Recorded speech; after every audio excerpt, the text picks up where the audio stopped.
Okay, this is my last thing that I'm going to be doing this morning before the high temperatures come. And we kind of like to hide from the heat when it's, and the sun when it gets to be so hot. It's supposed to be 104 today, and again we're expected winds, which just seems to be the pattern for this year. So I'm just going to be putting some mulch in these, the last application of mulch on these onions for the year. We've got about a month before we start harvesting these. And so with the heat and the drought that we have, an application of mulch is really essential to help keep the moisture in. And it helps them with their bulbs so that they end up being bigger, and they store better too if they haven't had the sun that beats on their little shoulders that pop out. We're going to fertilize them too to get them bulbing up. They're starting to get some bulbs, and so we just want to do a kelp and a potash fertilizer at this point. You can see that a lot of these have the bent over leaves, and typically this will happen when they start to ripen or be ready. But in this case, this is wind that's done this. We've had a lot of wind this year, and it just seems like the minute they recover, the wind blows them back over. And these are on the very north end of our garden. So they'll recover, but our bulbs probably won't be as big as they have been in the past. Usually we get really nice big bulbs, but that's okay. They're still going to be wonderful, and we'll still have them for storage for the winter time. So one of the things that we do when we first plant these in February is we amend the soil with lots of compost. And then we end up adding a little bit of nitrogen, like some blood meal, into the soil. And that helps them to grow really rapidly, so they get a nice amount of green growth, the leaves. And that way they can uptake more sun, and that gives them more energy to put into their bulbs later on. And so the last month or so is when they really start to bulb up. And this is when we want to fertilize with the kelp and the potash. And this will help bulk them up.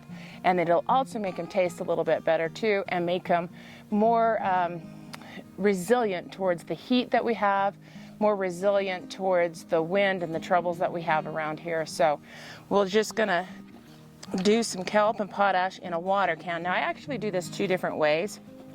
Either way works really well. When I mix it up in a water can, I usually just do like a soil drench. So I'm pouring it right over the top of the onion leaves themselves. And I can just do a nice heavy drench with this. It goes right over the leaves, and then it absorbs some of this right into the soil too. And I actually have tomatoes back here that are hiding under this cloth. This is kind of like my companion planting, and so they'll benefit from this as well. So I'll just go up and down the row and give them a really good soak.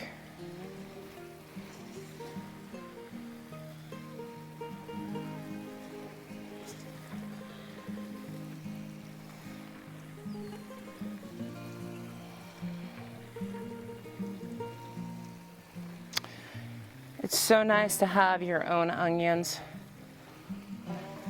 And we've got several varieties in here. We've got Walla Walla, Sweet Spanish, whites and yellows. We've got the long torpedo onions. The torpedo onions are awesome. They last so long. Okay, another option that you can do is just use a simple little spray bottle. I actually like to do this too, not necessarily at the same time, but maybe if I'm in a hurry, because you can just come through really quick. You're not doing a root drench, but you're getting the leaves. And because of the super fine mist, it seems to stick to these waxy leaves a little bit better. And I'll come through here and I'll do this once a week for this last month. And ever since we've done this, it seems like our onions have definitely had larger bulbs. And then if you see any that have been trying to go to seed on you, which we've had a little bit of that this year, just make sure you knock those off. I might just sneak in here and give these tomatoes a little bit of a squirt too.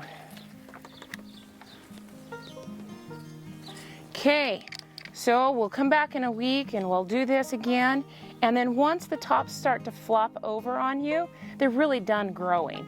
And so at that point, we'll harvest and we'll cure them at that point. But for now, I guess this is our last step to do for the day. And get inside and maybe go do some cooking today.